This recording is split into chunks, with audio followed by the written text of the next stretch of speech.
The wind was howling. Snow covered the ground like a thick white blanket. It was cold, very cold. On this alien planet, winter never ended. It was always freezing.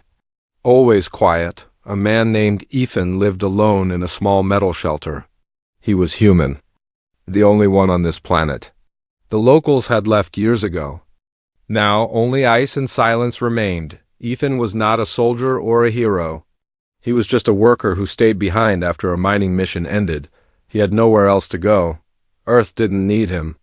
But he was strong.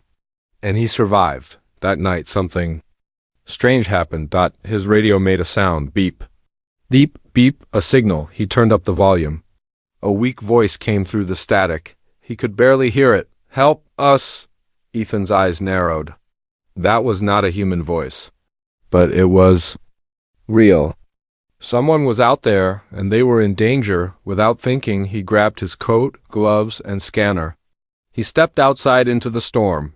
Snow hit his face like sharp needles. The wind pushed against him. But he kept walking. The signal grew. Stronger. He followed the scanner through the ice fields. Step by step, he moved forward. The wind screamed in his ears. His boots sank deep into the snow. It was hard to see.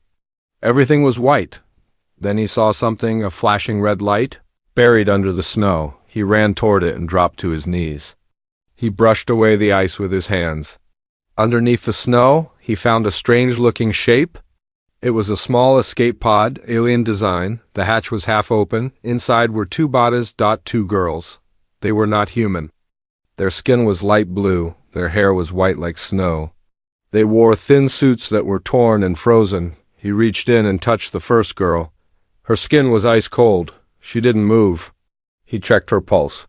Faint, but still alive. He moved. To the second girl. She was the same. Cold, weak, barely breathing. Ethan didn't think. He just acted. He lifted the first girl over his shoulder, then carried the second in his arms. They were lighter than he expected, fragile, like feathers. He turned back toward his shelter. The storm was worse now. He could barely see, but he walked as fast as he could. Each step felt heavier. His legs burned. But he didn't stop. He couldn't leave them. He finally reached the shelter and pushed the door open. Warm air hit his face. He laid the girls on 2 sleeping pads and closed the door behind him. Inside, he turned on the heaters. He wrapped them in thermal blankets. He gave them oxygen and placed a heat pad near their heads. He didn't know if it would be enough. Minutes passed. Nothing. Then one of the girls made a soft sound. Her lips moved. So cold, her eyes opened slowly. They glowed faint green. She looked at Ethan with fear and confusion. You're safe, Ethan said in a calm voice. You're inside. You'll be okay. She tried to speak, but her voice was weak. My sister. She's here, right next to you. I found you both. A tear rolled down her cheek. Thank you. Then she passed out again. Ethan sat down beside them. He looked at their faces. They were young. Maybe 18 or 19 in human years. They didn't look dangerous. They looked scared. Who were they? Where did they come from? Why did they crash here? He checked their suits. There were no weapons. No signs of military. Only a strange symbol on their shoulders, like a star with wings. He walked to the table and picked up their small communicator. It was cracked but still glowing. As he turned it on, it showed something that made him freeze. It displayed his name. Ethan Cole Match, Found. What did that mean? Why did their device know who he was? Ethan stared at the girls. Something wasn't right. Suddenly the second girl coughed. He rushed back to her. Her eyes opened. Bright, glowing blue. She looked at him, and for a moment she smiled. Then she whispered in perfect English, We found you. Ethan sat in silence, his eyes locked on the strange screen still glowing with his name. The wind outside screamed against the metal walls of the shelter, but inside time felt frozen. 2 alien girls lay wrapped in blankets beside the heater, their skin still pale, their bodies weak yet somehow alive, somehow breathing. The device blinked again, brighter this time, displaying another line beneath his name. It said, Match confirmed, phase 1 complete. Ethan didn't understand what that meant. He didn't move, didn't blink, he just stared. The storm outside began to fade. The silence returned. Deep and endless, the girl with blue eyes stirred. First, she opened her eyes slowly, her gaze locked on him as if she had been watching him in her dreams. Her lips moved, her voice barely a whisper, but soft, clear, and in English she said, "We knew you would come." Ethan's heart skipped. His voice came slow, unsure. "You knew me. How? What are you? Who are you?" The girl looked at her sister, still unconscious, then sat up slightly, her hands trembling. "My name is Alira. Her name is Sierra. We are not soldiers, not scouts. We were running." Ethan leaned in closer, confused, concerned, caught in a web of mystery and softness he couldn't escape. "Running from what?" he asked, but he already sensed the answer would be big. Heavy, terrifying. Gala looked down, her voice cracked like thin ice. "Our people wanted us to marry a warlord, a powerful and cruel being. He wanted our bloodline, our connection, not our hearts. We refused. We tried to escape. We stole a pod. We were chased across 3 systems. We crashed here." Her hand reached to her side, pulled out a small broken pendant. She opened it and showed him a glowing symbol inside. The same one he had seen on their suits, a winged star with a burning core. "This," she said, "is the mark of the royal blood. We are not normal, Ethan. We are daughters of House Nrella, once leaders of our people. Now fugitives?" Ethan's head spun. This was not what he expected, not what he was ready for. He looked at the screen again. "And this device, it knows me. How?" Alira hesitated, her eyes full of something between fear and hope. "Because we searched for you, your name, your image. Your story was in the archive of the ancients, an old file, a prophecy we found hidden deep. It told of a man who would save us, a human from a broken world, who still had a pure heart." Ethan stood up, backed away slightly, his hand touched the cold wall of the shelter. He looked at her like she had just told him the universe was watching him. "That can't be real. I'm nobody. I'm just a man who got left behind." Alira's eyes didn't leave him. "And yet, you found us, didn't you?" The second girl, Sierra, groaned, her body moving slowly, her eyes fluttered open. Bright violet like stars reflecting through ice. She looked weak but aware. She reached for her sister's hand. "He found us," she whispered. "He's real." Ethan watched them, both of them, sitting there wrapped in human blankets, speaking perfect English, hiding alien secrets, and yet looking as scared and lost as any human would be. He finally spoke again, this time softer. "You said your people are hunting you. If they find you, what will they do?" Alira looked at Sarah, then at Ethan. "They will take us back, by force. They will erase our memory, change our minds. They will bind us to that man. We will lose everything, even ourselves." The words felt sharp in the air. Ethan felt a cold deeper than the snow outside. He sat back down near the fire, watching the flames dance in the heater's reflection. "Why me? Why a human? I can't fight off an alien empire." Sierra smiled faintly. "You don't need to fight them all. You just need to stay with us, protect us. Even if just for a little while." Alira nodded. "There is something ancient inside us, a connection that awoke when you touched us. That's why the signal reached you, why the device knows your name, your presence completes something. They fear." The room went quiet again, not empty quiet, but heavy quiet, like the moment before thunder strikes. Ethan leaned back, staring at the metal ceiling. He didn't believe in fate, not really, but now 2 alien princesses were in his shelter, hunted and afraid, and somehow everything pointed to him. A sharp sound broke the silence, his scanner beep-tread. Lights blinked on the screen. Incoming craft detected. Ethan's heart froze. Alira's face turned pale. She whispered without breathing, "They found us." The sky turned darker, though it was already night, and the snow outside stopped falling as if the world itself held its breath. A low humming sound began to rise from beyond the hills, beyond the trees, beyond the silence that had once protected Ethan's lonely home. The scanner kept blinking, its red light pulsing faster and faster as if warning him that something was coming, something he could not stop. Ethan stood up, his hands shaking not from cold, but from something else, something deeper.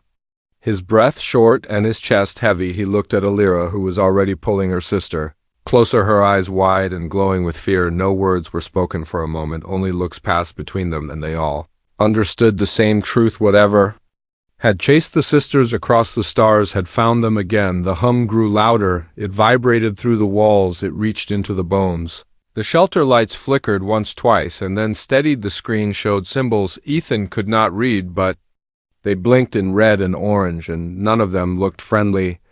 "They're scanning us," Alira said, her voice soft and full of dread.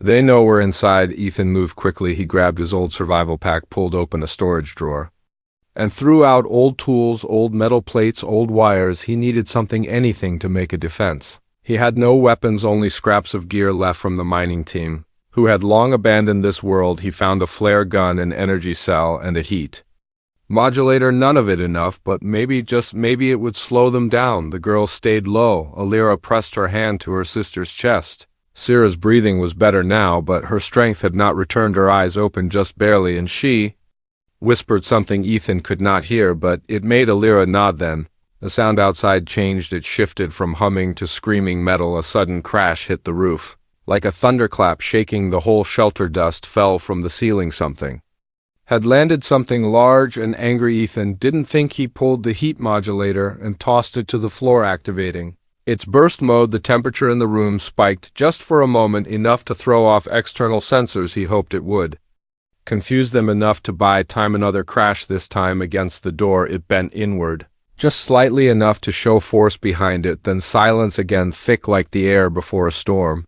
Ethan raised the flare gun, not much, but better than nothing, and took a step toward the door. Then it opened, not a blast, not an explosion, just a slow hiss of pressure and the cold air slipping inside. Like a ghost, a figure stepped in, tall, covered in black armor, eyes glowing red under a helmet. It scanned the room once and stepped forward. Its hand raised a weapon, not like a gun, but something that pulsed with light like a living machine. Alira screamed. Ethan fired the flare gun. The light burst, blinding for a second, enough to make the figure stop, stumble. He ran forward, tackled it, both of them crashing into the metal wall. The weapon flew from its hand, skidding across the floor. Ethan punched once, twice. The armor was hard, but not unbreakable. The figure kicked back, sharp pain in Ethan's side, but he didn't stop. He grabbed a nearby pipe and slammed it against the helmet. It cracked, a spark flew, the red eyes flickered. The intruder pushed him off, stood up, but not steady. Ethan rushed again, this time hitting the back of the knee. The figure dropped to one side, and Alira moved faster than he expected, her hand glowing. She touched the figure's head, and a pulse of blue light spread through it. The figure froze, then fell silent. It didn't move again. Syrah gasped from the corner, her eyes wide, her hand reaching out. "More are coming," she said. "I can feel them." Ethan turned to Alira. "What did you do?" he asked, but his voice wasn't angry, just stunned. "I used my link," she said. "Our blood allows us to shut down.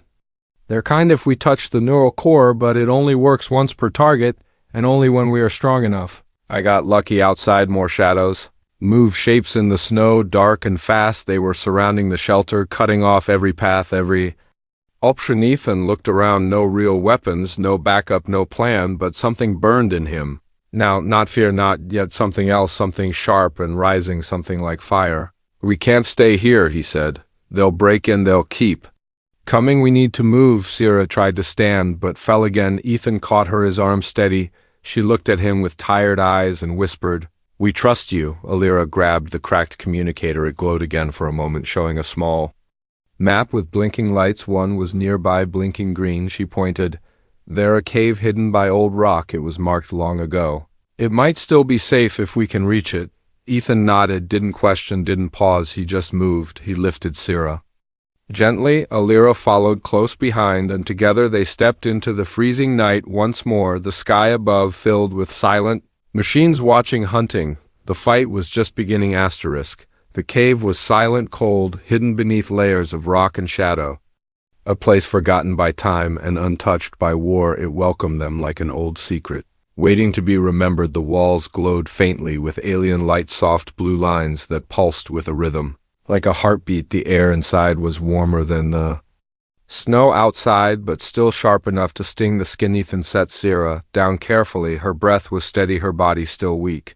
Alira sat beside her, brushing snow from her sister's face, her hands gentle, her eyes filled with quiet sadness and something else, something deeper. Ethan didn't speak, not yet. His body was tired, his mind spinning. Every step had been a risk, every breath a decision, but still they had made it, still they were alive. For now he walked to the cave's edge, peered outside into the white night. Nothing moved, no lights, no shadows, no hunters. Maybe the heat modulator had masked their trail, maybe luck had smiled once more, or maybe something in this place was protecting them, something ancient and unseen behind him. Alira's voice rose soft and low, like a memory speaking itself aloud.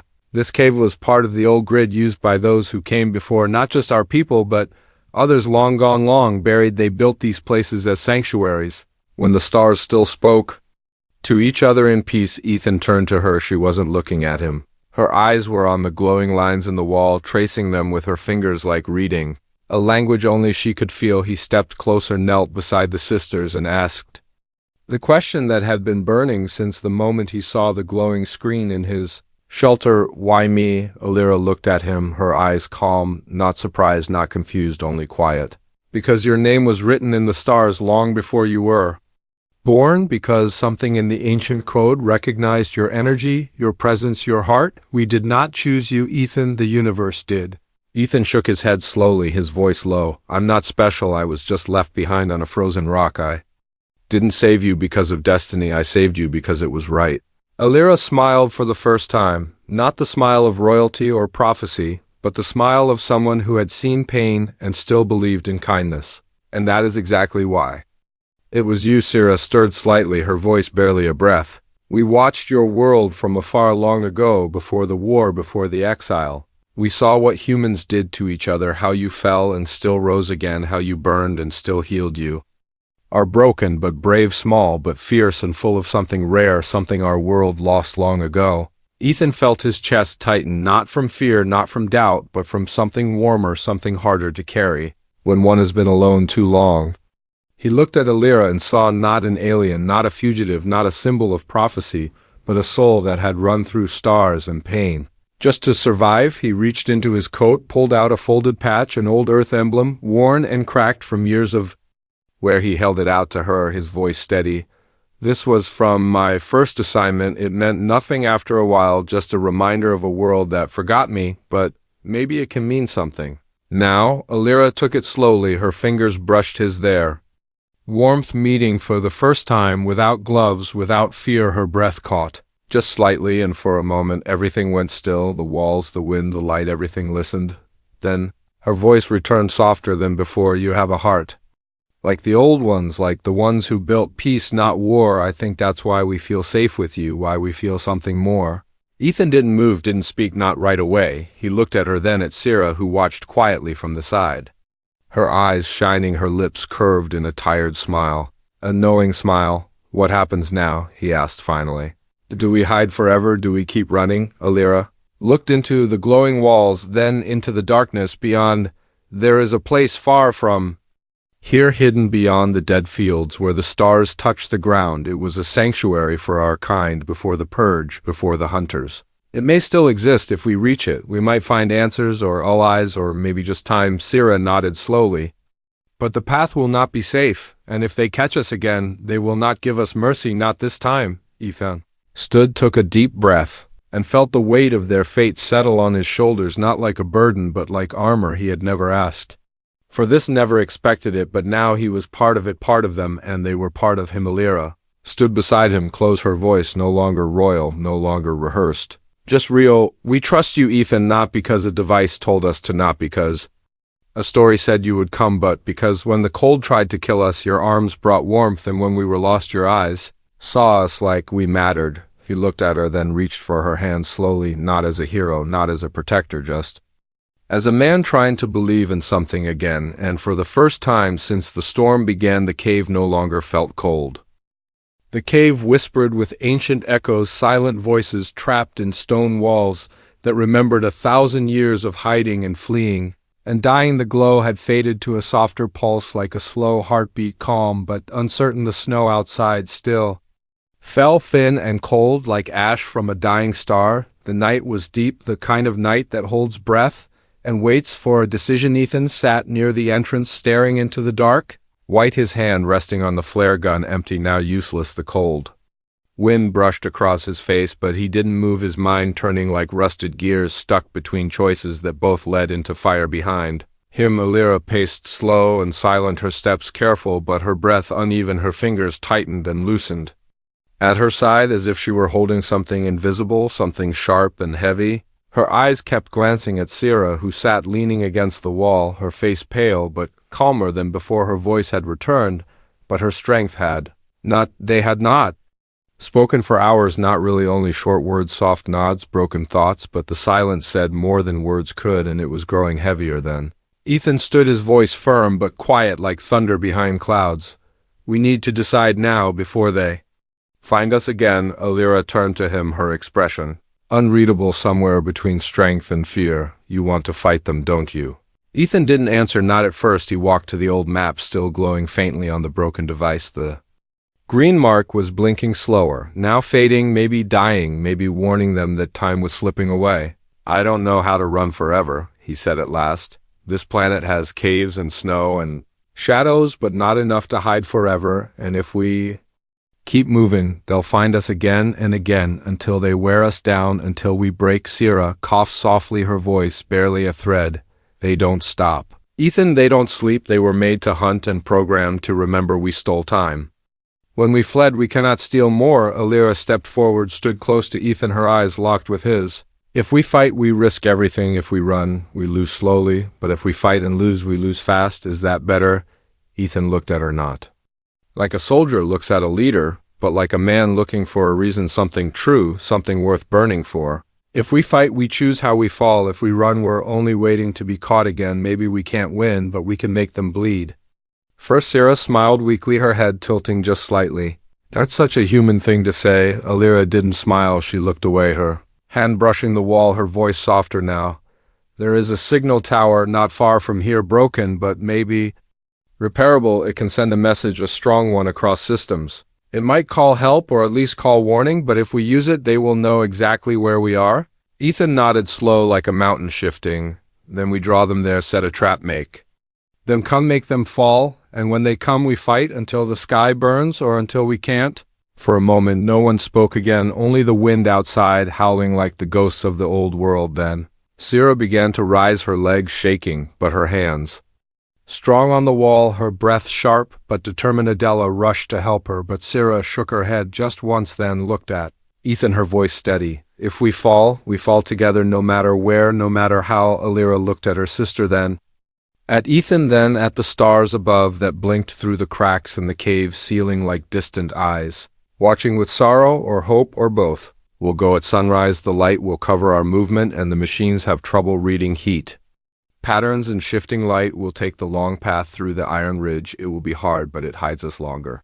Ethan agreed without a word, only a nod, only a look, and then the planning began, slow and rough, building traps using pieces from the crashed pod, spare energy cells, broken mining tools, wires and metal and heat shards. Each step a piece of defiance, each wire a small scream against the silence of defeat. They worked through the night, hands numb but hearts burning. The cave became a forge, not of metal, but of will. 3 souls beaten by distance and hunted by power, still choosing to resist, still daring to light a fire in the dark hand. When the morning came, pale and quiet, they stood at the mouth of the cave, packs, ready eyes. Sharp wind rising around them, snow dancing like spirits in flight. They stepped into the light, not as prey, not as fugitives, but as a promise. They would not run without teeth. They would not vanish without fire. They would not die without choosing. How the signal tower stood like a broken tooth against the white horizon, tall and rusted and forgotten by time, its metal bones wrapped in frozen vines and cracked plates. The wind screamed through its gaps like voices long dead in the snow below. It was stained with old shadows that refused to fade. Ethan climbed first, his hands numb, his breath short, his eyes locked on the top where the signal dish still pointed at the stars, though half of it was shattered and hanging loose like a broken wing. Behind him, Alira guided her sister step by step, careful and alert, while the sky above changed color from silver to ash to pale fire. They had reached the place of their stand, the place they would fight, not because it was strong or safe, but because it was the last piece of hope that still whispered to them through ice and distance. And Memory at the base of the tower. Ethan opened the case he had carried across the ridge. Inside were wires, glowing cores, and the cracked device that still held the ancient signal. Alira knelt beside him, her fingers moving faster than before, not royal, not graceful, only focused, only urgent. We can pulse the message through the broken relay. Just once, maybe twice, she said. It won't go far. But it might go deep into old channels, the kind that reach hidden places, the kind that listen even when silence rules the stars. Ethan nodded, his voice low like thunder inside snow. Then we make them hear us. Sira leaned against the tower, her breath steady but shallow, her eyes on the ridge where the wind was shifting, where the snow was beginning to fall harder and in its rhythm. There was something wrong, something too smooth, too shaped, too quiet. They're near, she whispered. I feel them like metal shadows crawling in the wind. Ethan didn't hesitate. He moved to the traps they had set days before, placing energy shards in the ice wiring, pressure points to the flare burst, setting the signal beacon to blink once. It activated, and when they would come, the ground would answer back. The first drone appeared as a shimmer in the snow, a thing without form, only heat and hum and hunger, then another and another, until the sky itself began to flicker. With their wings, dark lines cutting across light, cutting across breath. Alira stood tall, her cloak pulled back, her eyes glowing brighter than before, not with fear, but with something deeper, something ancient. Her hand touched the core of the signal, and the tower groaned as the pulse shot upward into the clouds like a scream made of light. And then they came, machines in armor, falling like thunder beasts with red eyes and black steel, stepping from the storm like giants made of hate and silence. No words, no sound, only motion, only intent, only the sharp taste of where Ethan fired first, his flare bursting in their faces. Blinding, one, staggering, two. Then the ground exploded from below as the ice traps burst into shards, cutting into metal flesh. And fire roared across the snow in a wave of smoke and light. Alira moved like flame, her hand charged with energy, touching one of the attackers and sending it into silence. Its core fried in a second. Her voice cried out as another grabbed her arm. But Ethan was there, his pipe crashing into its head again and again until it fell. Sira raised her hand, and the snow bent to her touch, glowing with strange power, a memory of something old buried in her blood. The storm thickened, the air cracked with blue, and the sky flashed like it was remembering magic. But they kept coming, machines without fear, machines without end. And Ethan was bleeding now from the side, from the arm, his breath sharp but steady, his eyes never leaving Alira, who was dragging her sister toward the tower's core. One of the drones landed beside him, fast, too fast, its blade rising, but before it could strike, Alira screamed, and the tower itself pulsed. The beam from the dish shot straight into the air, then split into 5 burning lines, each cutting through the enemy like judgment from the stars. The machine screamed for the first time, high and digital and wrong. And then they began to fall, not all, but enough to shake the rest, enough to make the snow red. Ethan collapsed beside the base, coughing blood but smiling. Alira dropped beside him, holding his face, her eyes wet but blazing.